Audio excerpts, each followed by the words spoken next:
Before I introduce Sharon Todd, who's giving this morning's Haynes lecture, I'd just like to take the opportunity to give a bit of background to this lecture and kind of, as I do this, it'll explain some of the framing of the way we've set up the conference. So the Haynes lecture is a feature of the Australian-based PESA conferences in recognition of the Society's establishment in New South Wales in 1969.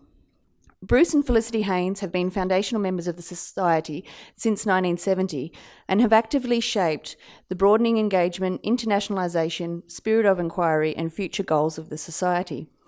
They are each PESA Fellows in celebration of their contributions. Felicity was PESA president in 1985 and Bruce has been president in 1977, 78, when I was born, and...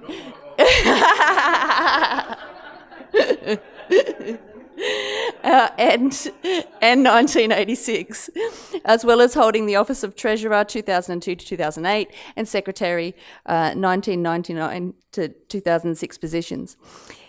In volume 41 of EPAT, Bruce presents the official record of PESA as its archivist. In this 40th edition volume, Bruce and Felicity Haynes vividly recount their long-time engagement with PESA, explaining its rise, fall, rise again of the Society and its journal, Education, Philosophy and Theory, in its epistemic stages and the significant events in the life of the journal and the Society. In this volume, Bruce and Felicity describe a vision for PESA to continue its support for philosophers of education and emerging scholars in the face of diminished opportunities for academic careers in the academy and field of teacher education. The annual conference, Postgraduate Scholarship and EPAT continue to provide this opportunity.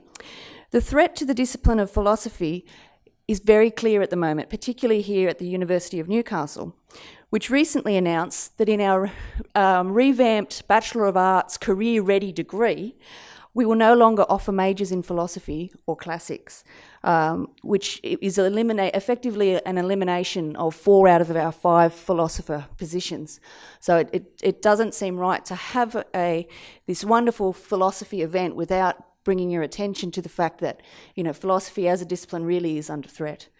The rationale for this cut is, of course, mainly economic and ideological, and comes with the claim that it's okay because we're going to incorporate philosophy into our core courses of our BA because we want to have people doing critical thinking. So philosophy has been instrumentalised into these particular sets of skills, which is seen as being valuable for graduates. As the NTU, our NTU President, Newcastle Associate Professor Tom Griffiths, who was here yesterday talking passionately about utopias, he has argued that particular claim is nonsensical and is intellectual vandalism to the very idea of what a university is. This year's conference theme, Birth, Death and Rebirth, challenges us to envision how philosophy, as it relates to education, is to bring itself back into being in these kind of conditions. A complementary part of the Haynes vision for philosophy is greater interdisciplinary openness to different philosophical forms and traditions and the spirit of community of inquiry. Bruce and Felicity have expressed the need for PESA to work closely with philosophy in schools movement, the APA, and to more actively contribute to public debates in educational policy and curriculum. Felicity initiated the Association of Philosophy in Schools in Western Australia in 1986 and was instrumental in the establishment of Western Australia's philosophy and ethics curriculum. To advance this vision, this year the PESA Conference Committee established the pre-conference public panel with representatives from Philosophy for Children, FAPSA, primary school ethics, in discussion around the question of why teach philosophy and ethics in school. Bruce also aimed to encourage the extension of PESA's geographical range into the South, Southeast and East Asia, and this year the conference committee was very pleased to welcome those delegates who have travelled to Newcastle from these regions of the world. The enormous contribution that Bruce and Felicity have made individually to the Society is honoured by this Haynes Lecture. The Haynes Lecture was inaugurated at the 2015 PESA conference at ACU by John Oslands and presented its first keynote, Professor Nicholas Burbles. PESA 2017 at Newcastle welcomes Professor Sharon Todd to give this year's Haynes Lecture. Sharon Todd is Professor and Head of Department of Education at Maynooth University, Ireland, which I'm pretty sure I've just mangled the pronunciation of. Sharon's research interests have been interdisciplinary in nature, and she brings to the conversation the humanities-based traditions of scholarship with a social science commitment to concrete change and analysis. She has written on ethics, politics, cosmopolitanism, multiculturalism, and gender in education. She's currently engaged in the areas of aesthetics, sensibility, and contemporary arts practices, and their connection to educational and political transformation. And we are very pleased to be able to welcome her today to give this Haynes lecture.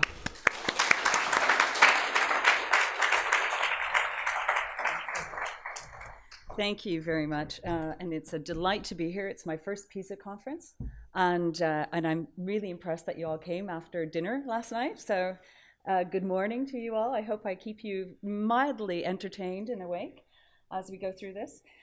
It's a real honor to be giving the Haynes lecture, and a bit daunting given that Bruce is sitting, right here. Usually when, lectures are named after people, they're usually not sitting in the audience. So enjoy. I hope you enjoy it. So I'm not tackling questions of death today. I will be tackling questions of the subject, and I will be tackling questions of what I'm going to be referring to as a life-enhancing education. So I've kind of bracketed out death for another conversation, and maybe it'll come up in our conversation afterwards. So what I'm going to do is just give you a brief overview of walking you through about what I'm going to be doing. I'm going to start off by talking to you about what my method has been, what breathing life into education actually means to me. And then I'm going to be going into the whole idea of education as sensibility, living and leading a life, and looking at the ways in which I'm actually framing the question of education throughout the paper. And then I'm going to be looking at two sides of this, how the senses are actually mobilized through social ordering in the first part, and that's the senses of the social subject of the senses. And then I'm going to be moving on to also how the senses are actually something we experience singularly. And they're kind of singularly felt. And then I'm going to sort of treat you a little bit to a feminist art collective called Sisters Hope, and how they have worked with what they call sensual education in some of their recent art projects. And I want to, a lot of the slides are kind of peppered with images, and those images are actually coming from the Sisters Hope archive around their various projects. And we'll get to see a little clip of one of those projects a little bit later on. So I want to open up this paper today with a few words about my method, what I am calling breathing life into education. I see my paper here as a small attempt to intervene into what have become suffocating discourses on education, focused as they are so often on performance and managerialism and standardization, that leave most of us gasping for air, longing for spaces to breathe. And breathing life into education is, for me, an approach to creating practices that are life-enhancing instead of life-diminishing. And as a method, it views breathing as both metaphor and as something more literal, something more embodied. It takes breathing, in other words, as a physical sort of inhalation and exhalation of air flowing through the body that is at once singular, it is a body who breathes, and relational through the air that we share. To breathe is to undergo a unique encounter with the world each and every time. After all, no breath is ever repeated twice. Each breath is different from the next and occurs only in the here and now of living experience. So breathing as such conditions not only life itself, but it conditions all our sensory encounters with the world. As Davina Quinlivan puts it, smelling is also an act of inhalation, and touch is also a gesture made possible by air flowing through our bloodstream. As such, breath is intertwined with the senses and challenges existing conceptions of embodied perception. Methodologically, then, breathing life into education means taking the living body as my object of study. I seek to explore how living and leading a life is dependent on embodied encounters with each other, with other living beings, and with non-living entities. And I suggest that these encounters are not relations of cognition or intellect, but are fundamentally sensory ways of being in the world that are both socially organized and singularly felt. And such encounters, I claim, are the necessary points of contact through which we come to know, experience, and share the world. And as such are the ways in which subjects come into being in and as education. So first, I want to briefly position how I'm understanding education here as a process related to cultivating sensibility. And I then turn to an understanding of the senses as formations first of social organization and then as singular aesthetic acts. And I conclude with an exploration of an ongoing art project that focuses on creating a sensuous education by that Danish feminist art collective, Sisters Hope, which I just mentioned. So education as sensibility, living and leading a life. Elsewhere, I've discussed how living a life with others requires a disposition akin to what the poet John Keats calls negative capability. For Keats, it marks the ability to live with uncertainty, to be able to experience life without always seeking to categorize those experiences and contain them. It is a kind of learning to live with sensations, thoughts, and feelings as questions rather than as certainties. Such a sensibility forms an orientation to one's encounters in and with the world that are not confined by the ordering of that world into certainties and factual knowledge. It involves an openness to what one cannot know and invites a mode of response proper to that openness. Keats's negative capability, to my mind, speaks to what education is about, beyond the discourses of development and performativity. And as Mika Okabe said yesterday in an excellent session that I attended on the aesthetics of the body and the formation of the self, education is concerned with the maturity of the human being, not its development. And that maturity, I think, is well captured in Tim Ingold's recent call for rethinking education as a practice we engage with others, not as something we do to others or do even for others. Drawing variously on the work of Gert Bista, Jan Maschlein, and Aaron Mannings, and yet distinctively writing on education as a specifically cultural practice, he comes from the field of anthropology. Ingold identifies his central concern as being about the distinction between living a life and leading a life. And this is a quote from Ingold that you see up here. What presently concerns me is the difference, the excess of leading over living, not the issue of where to draw the line, if indeed any can be drawn, between life leading and life living creatures. I want to know what it means to lead life, in what sense it surpasses what already exists, in what sense it has a past and a future, and a notion of its own direction. And for that, I contend, is fundamentally the question of education. So for Ingold, education is a practice that is neither guided by the will to inculcate, nor even by ideas of emancipation, but is a practice of attention that marks the difference between leading a life and merely living a life. Attention, as others have also claimed, is derived from the Latin for stretching toward, ad tendere. He gives the example of stretching our ear to actively listen.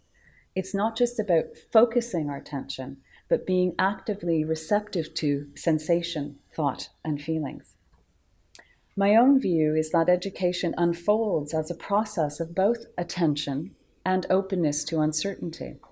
That is, attention is poor if we already presume to know what it is we will hear.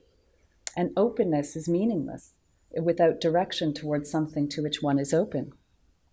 Education, as I am framing it here, is concerned with how we can lead a life with others that pays attention to how we, in fact, currently live and experience life with others. My intent here is to argue that education, insofar as it is attending and being open to experience, needs to concern itself with how that experience is embodied, is in fact experienced in real life. So I want to talk about senses of the social subject and the social subject of the senses. And it might seem obvious to claim that we become human through our senses. Infants explore their world primarily through touch and smell and taste, as well as more dominant modes of vision and hearing. As sensible creatures, we come to form impressions, make relationships between and to things.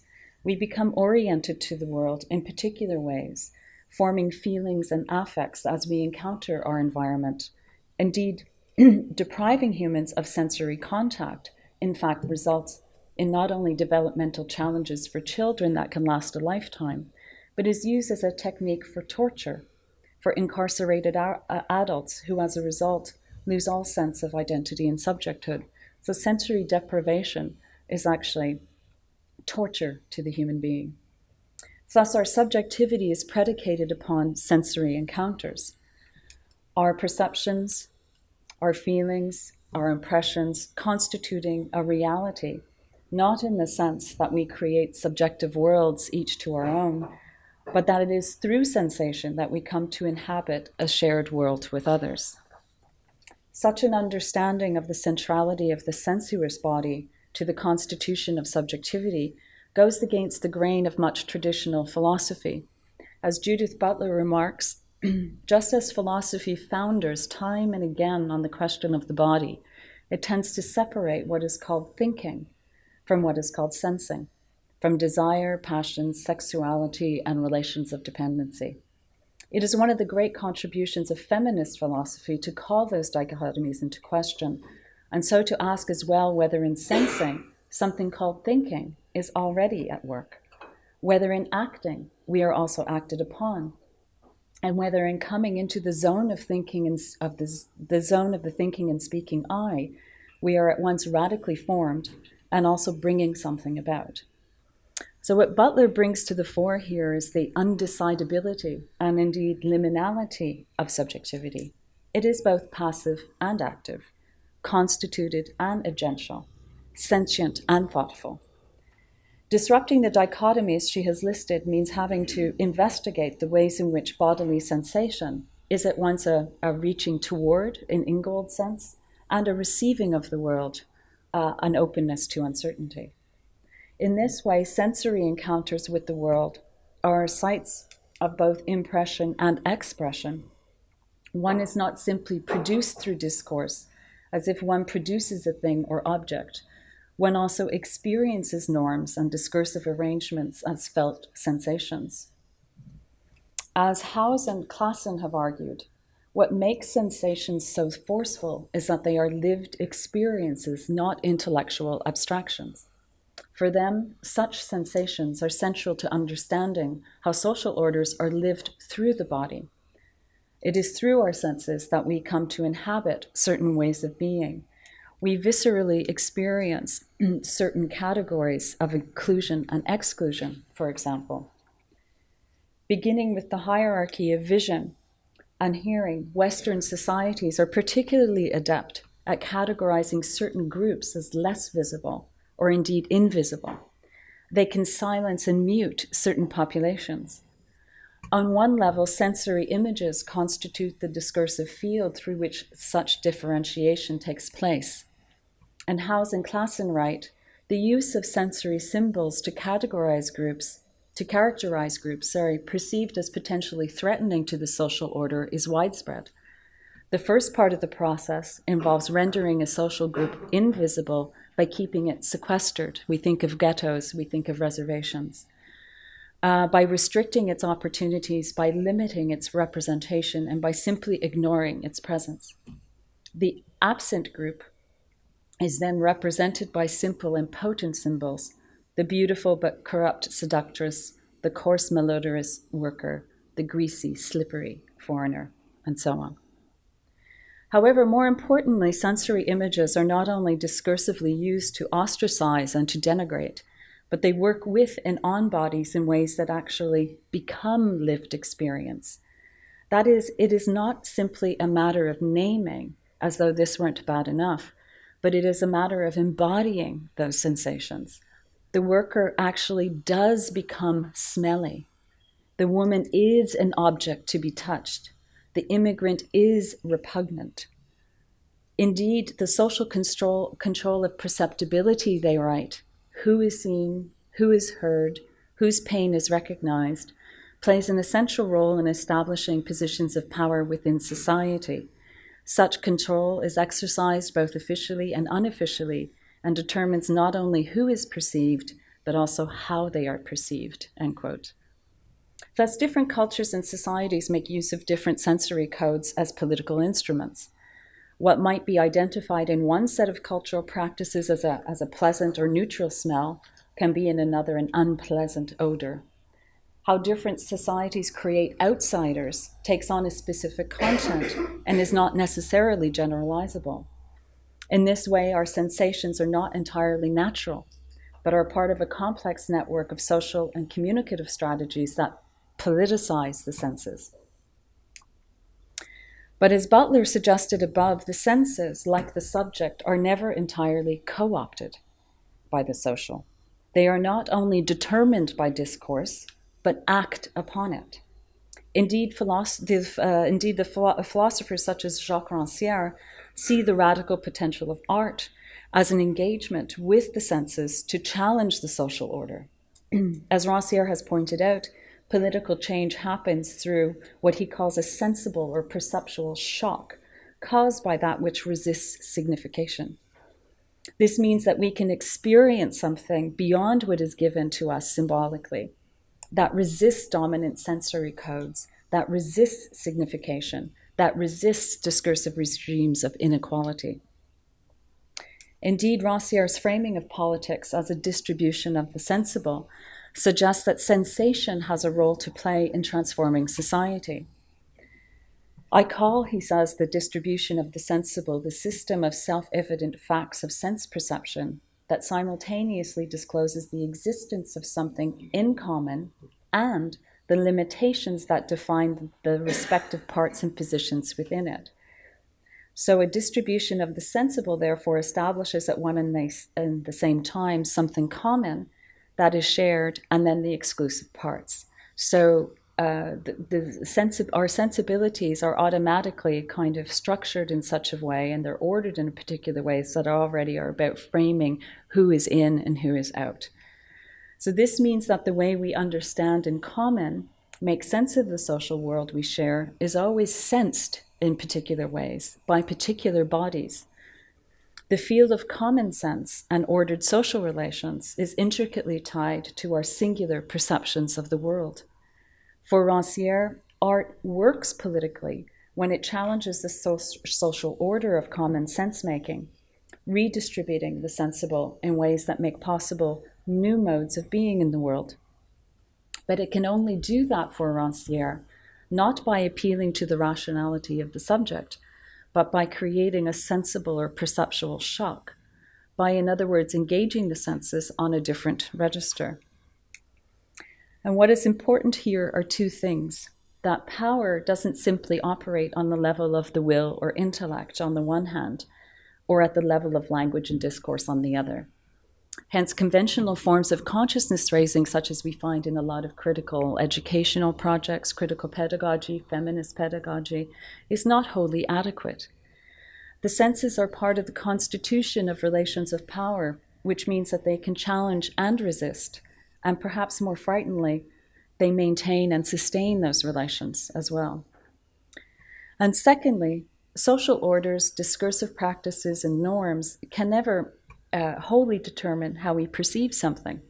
There is always room for the singularity of sensation, always the possibility of an experience that can shock and surprise us. In this, there is something educational about our sensations, insofar as they can constitute new formations of subjectivity that rub against the grain of the scripts we are given. Such formations can, I want to suggest, harbor possibilities for generating new ways of leading a life together with others. That is, an education concerned with attention and openness cannot afford to ignore what Elspeth Probyn has called the live body in education. Thus, as I see it, sensory experience is not just about conforming to norms, fulfilling part of education's task of socialization, but about creating alternative possibilities through which one can transform those norms.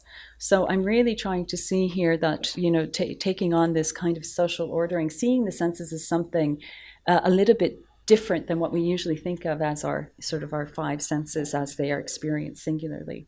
And now I want to move into the idea of the singularity and the idea, sort of a renewed thinking of aesthetics and particularly the haptic sense or the sense of touch.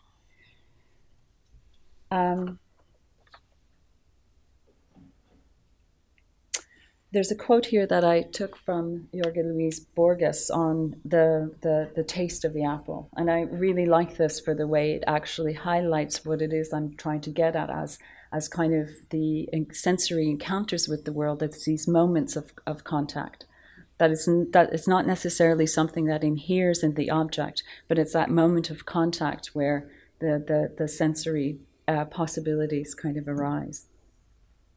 Aesthetics, although often conceived as a branch of philosophy having to do with art, actually has its roots in the Greek understanding of perception. Indeed, Aristotle refers to aesthetics as a sensory faculty, and Saramatikis notes that aesthema, which is emotion feeling, and aesthetiki, which comes to be aesthetics, are both derived from asthenome, which she translates as I feel or sense, I understand, grasp, and learn. And as Jennifer Fisher asks, what are the implications of mobilizing aesthetic analysis to understand the play of agency in configurations of living, feeling, experiencing, producing, and perceiving, all of which manifest dimensions of the political? Pre-modern definitions of aesthetics tied to the senses combine our embodied capacity for feeling, affects, with sensing, precepts. Sensory experience is not about our perceptions of the world through our five senses, or the 8 to 22 senses identified by certain psychologists, but about general impressions and ways of feeling and an orientation to the world that are extensions of our haptic sense or our sense of touch. Indeed, architect Juhani Palasama, in his book, The Eyes of the Skin, sees skin as not only responsible for the sense of touch, but as that which is connected to all the senses. The senses are specializations of skin tissue. The eye, ear, nose, and tongue are made up of cutaneous matter. Our contact with the world, he writes, takes place at the boundary line of the self through specialized parts of our enveloping membrane. As membrane, the skin is ambiguous in character.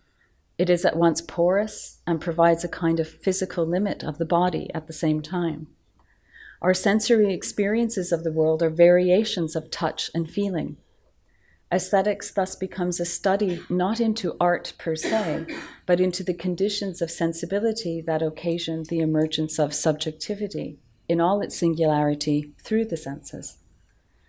Now, such an approach to aesthetics, as the connecting of sensuous experience to subjectivity opens up at least two questions.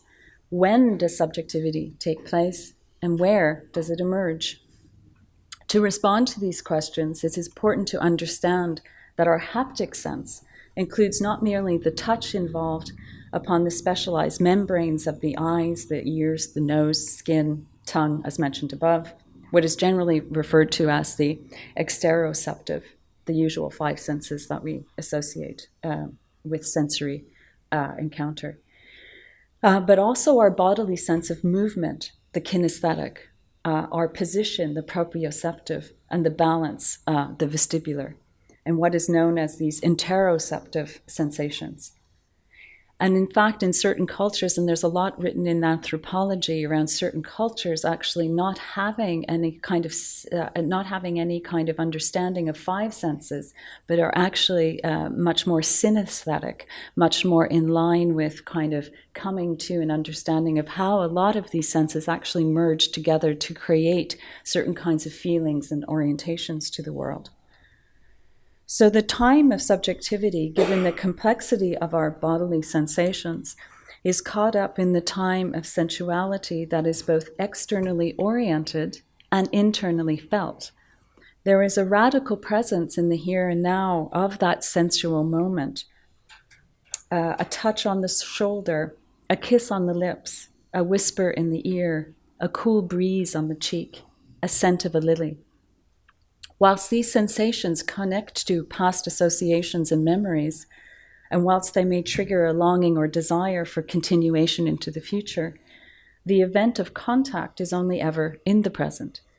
Insofar as subjectivity is a response to being addressed, this moment of contact with the world conditions the coming into presence of subjectivity. We are susceptible to being addressed by the other, as Emmanuel Levinas would claim, because of this acute sensibility, because as embodied sensuous entities we feel, or as Butler would phrase it, we are impinged upon. The aesthetic therefore conditions our ethical receptivity, our sensory experiences acting not so much as a bridge between me and the outside world, but as a passage, like a membrane. It's porous and open, both passively and actively creating interconnections.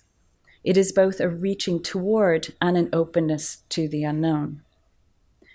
The sensuous orientation to the world means that subjectivity is not a one-off event, but is a continuous process of unfolding. Where subjectivity emerges is coterminous with where I am physically. Palasma illustrates this with reference to architecture. And he writes, I hope you can see that there. The sensuous orientation to the, when experiencing a structure, we unconsciously mimic its configuration with our bones and muscle. The pleasurably animated flow of a piece of music is subconsciously transformed into bodily sensations.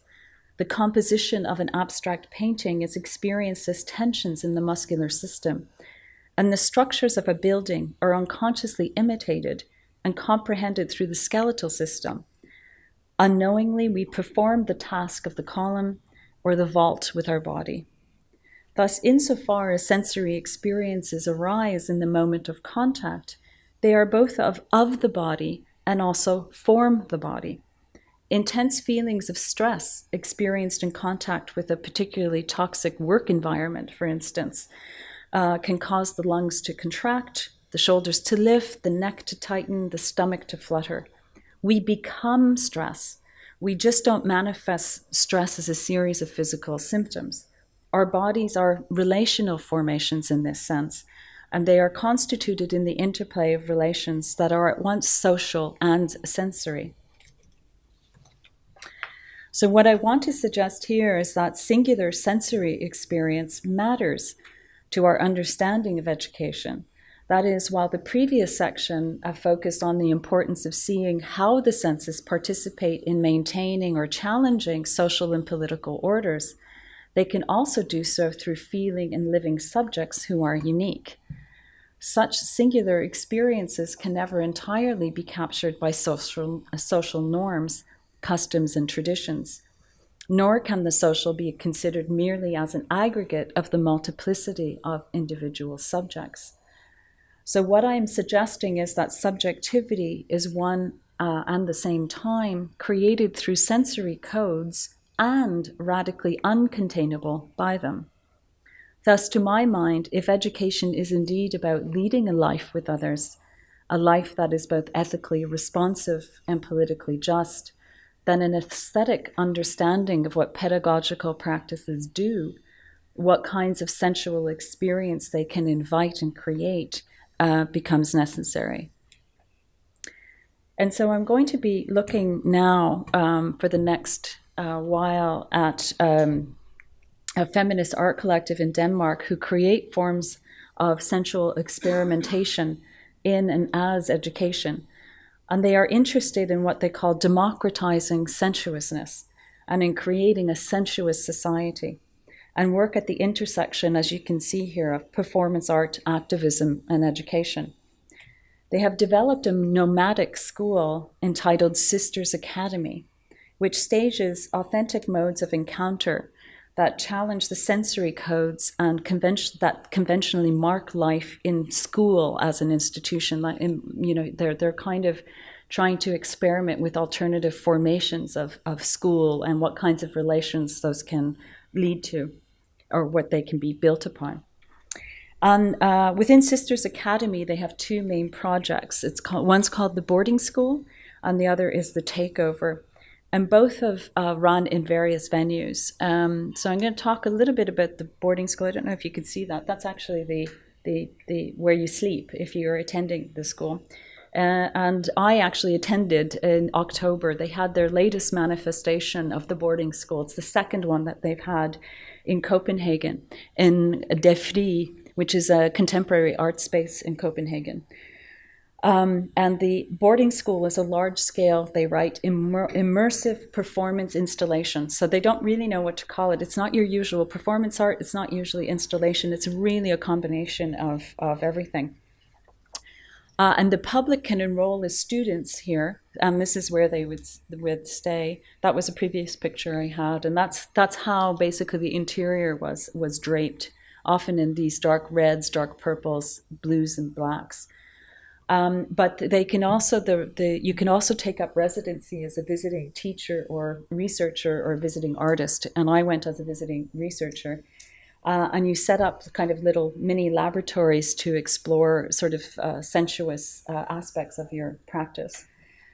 So I went for a 48-hour period. Many of the researchers were there for a couple of days. And no one who was not a participant in the installation could have access to the installation. So it wasn't open to the public to walk through to see what they were doing.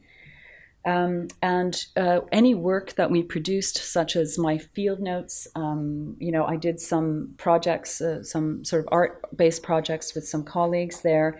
Everything had to be handed over to the archive because it was a totally non-digital environment. So that's why I don't have my own pictures to show you, because we weren't allowed to take pictures. But basically you were assigned classes, and then you went off with one of the artists and who would actually hold a class, and you would do various kinds of experiments with through the senses, and we'll look at that in the next example, the takeover. Now, the takeover is a project they've carried out several times in different upper secondary schools in Denmark and Sweden, and their main question for the staff and for themselves is this one: if the aesthetic dimension was governing society and not the economic, and if tactile perception was valued as highly as the rational, then how would you teach? And so they give some examples that math, for instance, might start by an exercise on how to sense pi, how to sense infinity. History might be initiated by sharing the dreams of the night to explore collective unconscious patterns. So they try to actually invoke more poetic forms and more sensuous forms of learning. What they do during the takeover is they come into the high school, and they usually have a sort of a 4 or 5 day period, which is usually a long weekend, and they reconstruct the entire building and fix do different lighting. They have soundscapes that play in the background. They completely refigure the school, the inside of the school. But when the students come in the first day and for the next 2 weeks that they're there, they still go to class. But it's just that every class is taught through a sensuous kind of pedagogy, if you will. So what I want to do is I'm going to show you. This is a kind of a trailer for one of the films that they do, and what you're hearing is a kind of a song that was created, but it's not the soundscape that you would have heard in the school itself. Oops.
Makes me want to dance. Should have been at the party last night. Yeah, so just a few words of conclusion. I think that there's something about having this stuff wash over you that, I don't want to kind of disturb too much, but I feel like I do need to wrap things up a little bit. As I've been arguing, I think education as encompassing both attention or reaching toward and openness to uncertainty, a kind of receiving, fundamentally concerns embodied experience. Sensuous experience can be shaped by the social order, as we have seen, norms, discourses, and practices, and yet as singular and surprising experiences, they can also work against that order. Art can have a central role to play in the provocation of sensibility, just as I think education can, in seeking to challenge common sense, and in this it shares with education the desire to make possible new ways of being in the world. However, like education, there is always an undecidability to its pursuit. There are no guarantees that participants, or equally students, will undergo a specific experience. There's no predictability of outcomes or effects, and in that sense, it really works against, our culture of learning outcomes, testing for those learning outcomes, the high stakes kind of performativity and standardization that we currently experience in schools. However, it does not mean we do nothing.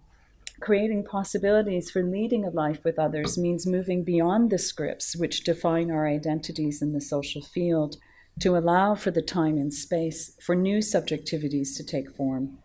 How can teaching work the space between reaching toward and being receptive, between attention and openness?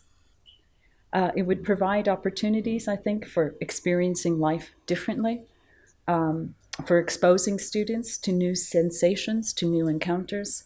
It would explore and experiment with ways of sensing knowledge instead of finding ways to merely provide more or better information. It would recognize that in order to lead a life, to give direction, to make plans, to hope, and to dream of a future that is not determined for you, but by you, requires being able to experience life.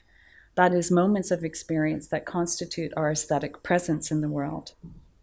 This would constitute, for me, a life-enhancing education, one attuned to creating opportunities for novelty, to come into being at both the individual and collective levels.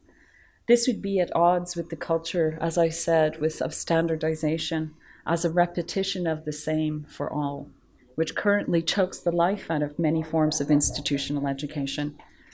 Instead, breathing life into education, it means inhaling deeply to create expansive, sensuous spaces for new lives, new subjects, and new futures to be singularly experienced in relation with others. And I'll leave it there. Thank you.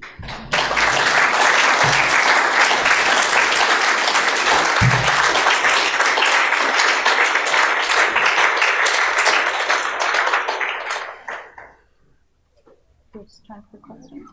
Yeah. Shall I stay up here? Can we breathe? Thank you so much, Sharon.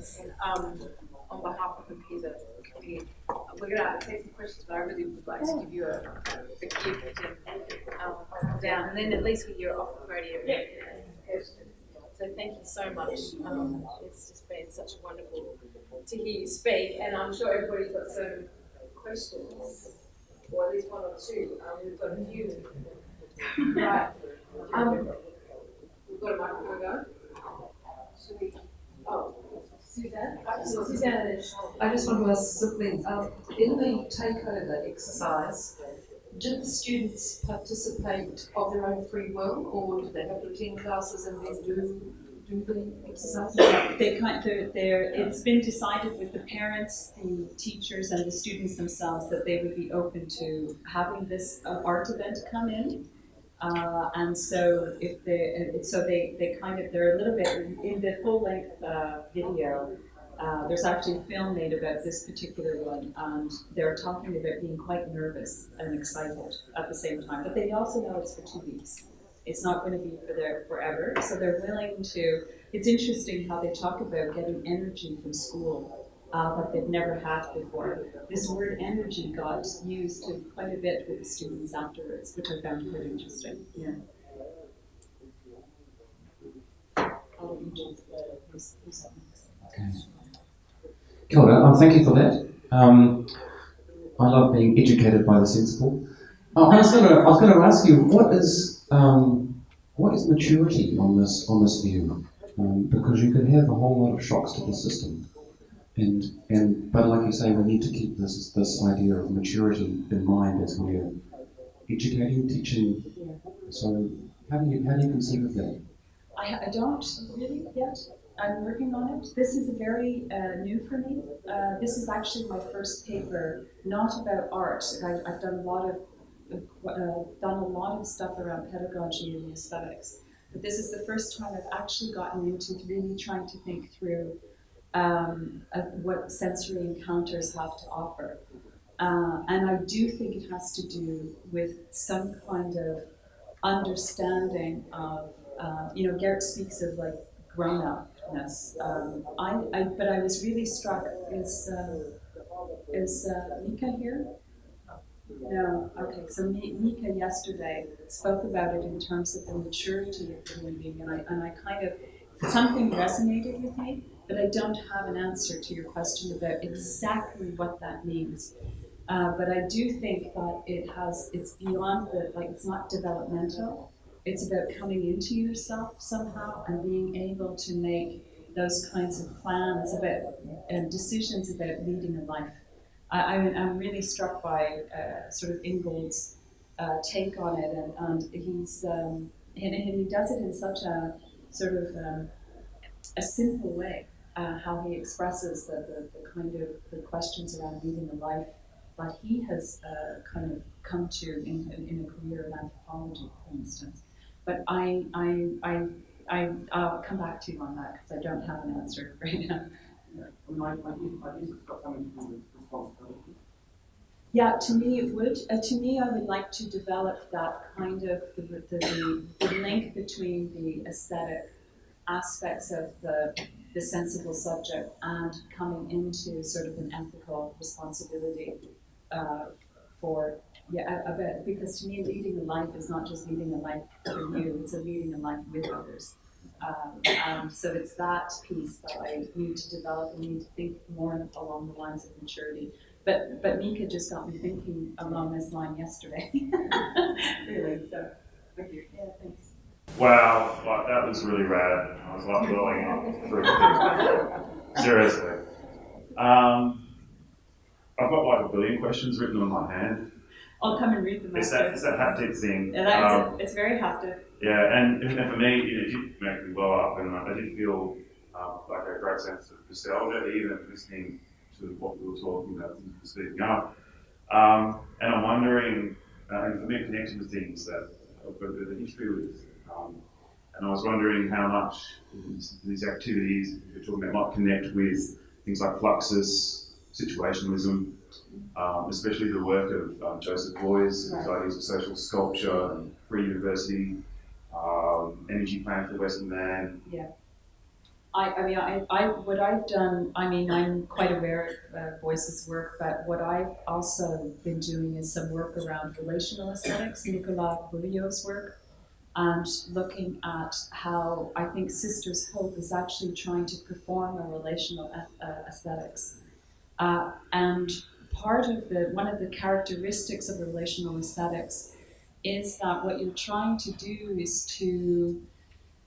to put the relations that are supporting certain kinds of social institutions, certain kinds of formations of encounter at the heart of what it is that you're doing. So it's not a portrayal of those relations, it's actually transforming those relations. And I think this is what Sisters Hope, through their Sisters Academy project at least, is actually trying to do. So I've been working along those lines, but I think that when you're talking about education, the Voice University is actually a very good place to go. So thanks for that.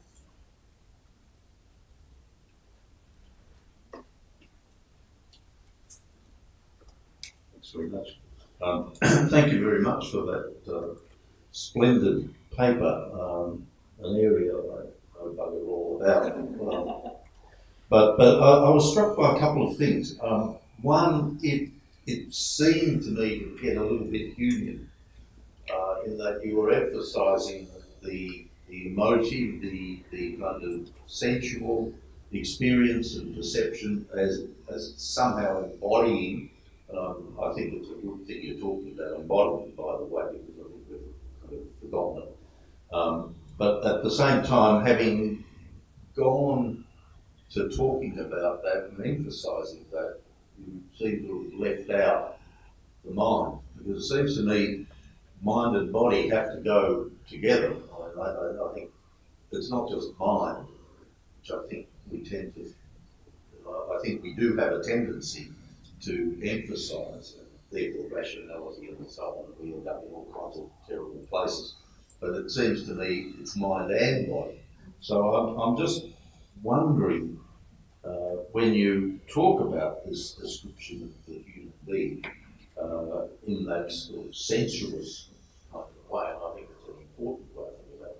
But what's missing seems to be the idea of the mind, because the mind and body work pretty much together. Embodiment is both things. It's not one or the other. I totally agree, and that's another paper that I've written on embodied mind, actually. And because I totally agree with you, I think that a lot of the research coming out of cognitive science, Buddhism, and neuroscience, there's a whole bunch of researchers that are kind of at the interstices of those discourses. And they are, and those are who I'm drawing on: Evan Thompson and Alvin Noah, Sean Gallagher, coming more from phenomenology. What is really interesting for me is how they talk about mind and consciousness as relation.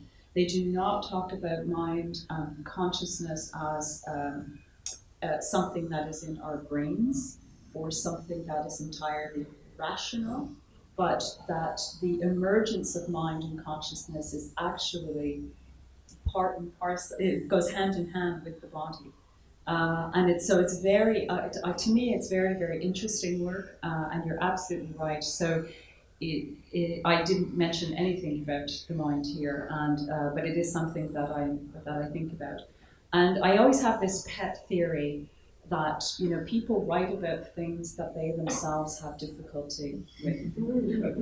I'm writing about the body now, and it's quite interesting because as an academic, and I think when I look back at my own history through school, always seeing school as something that could get me out of my neighborhood. I came from a very poor neighborhood. And the intellect for me, the ideas, the books, everything, that is who I have identified myself as forever.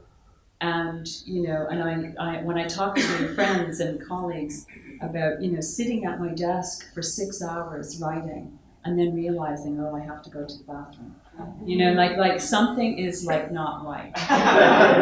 So for the last couple of years I've embarked on this project, and of course, and so I think it's actually quite interesting to see the mind as or consciousness particularly as a relationship, and that's quite challenging for me personally.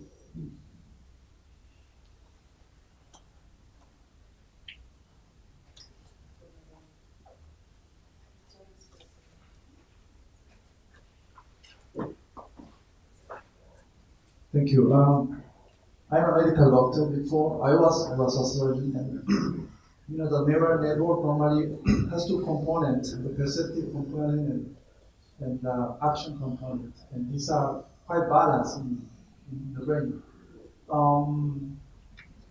But after listening to you, it's true that we perceive more than we act.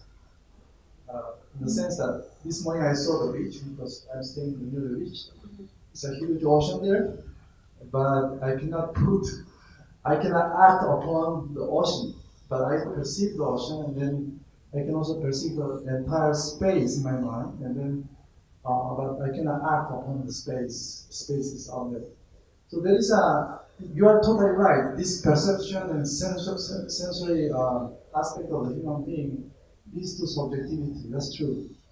It's partly so. But on the other hand, we have this action part, the axon. If you have an error, there's an action part as well. And then when you are perceiving something, you're not only perceiving on the skin. Actually, that information goes to your brain. And your brain, as John mentioned before, your mind acts upon it and makes an aesthetic judgment. For example, if it's aesthetic, if there is an aesthetic judgment, this judgment is not only perception. Actually, it's an action. It's a mental state and action. And then we might also act upon that kind of attention, not only a 100% perception, but there is an action that follows up. Your scholarship is an action upon this experience that we are having. So, what is the place of, because you're mentioning subjectivity based on the perception mostly. So, where is the action part of it? I think it's both. I think there is a simultaneity of intake and outtake in some ways, and I think that our outtake, even though we can't act, depending on what you mean by act, we can't act on the ocean, for instance, but somehow we are responding to that ocean, and I think that response is a form of action. It's not action in the conventional sense of how we understand it. But it's not just the brain. I mean, I think we need to get away from that. A lot of the stuff that I've been recently reading, at least, talks about the nervous system. And the nervous system actually has, if we're going to get into the physicality of this, actually has the capacity for making relationships to the world that doesn't go up to the brain, actually. So our nervous system actually, down the spinal column, through the nerves, endings, everything, doesn't necessarily, the brain isn't the computer of our processor. I think there's other models now that are being introduced about the kind of a much more holistic sense about how we both perceive, but also how we respond to the world. So I don't have a really good answer for you because I'm not talking here so much about body to mind, and that would be a nice sort of follow-up to this, is to put those two works together, I think, to think about action. I prefer to think about it in terms of response, perhaps, right now. But thank you. We have one more question, and then we'll move on to a book celebration afterwards. Thanks a lot for putting these topics on the table. I think that's really important. One thing I was thinking about, but that's more for me, is that I think that the bigger miracle is actually the ensoulment of the body. So I'm curious about that. But my question is about sort of aesthetics and education, because I was thinking there's at least one historical example where the aestheticization of education went terribly wrong, and that's Nazi Germany, where exactly you can say that creates a lot of energy. But the question is, what do we do with that energy? So I'm just curious whether you have any thoughts on how this way of approaching education can remain sort of politically sensitive as well. Well, this is why I like a lot of what Sisters Hope in their like if you hear them, I've had conversations with the organizer. They talk about a democratization, and they link it to a politics, which is something that I didn't do maybe as strongly here. But for me, it's also not to forget that element of politics. And so I have to think through a little bit more carefully what the relationship between aesthetics and education is without losing sight of some kind of ethical-political realm. That it doesn't become, because I'm not fond of, because this isn't just about like arts-based education or something. I'm not interested in that. I am interested in what it does to much deeper questions around subjectivity. But even there, this is why linking it to ideas around leading a life, for instance, actually makes sense for me, because then it has a direction. You talk about direction and purpose in your own work, and I think that that's really key. I think that that's really key, but I haven't articulated it yet for myself. Thank you. Can we please thank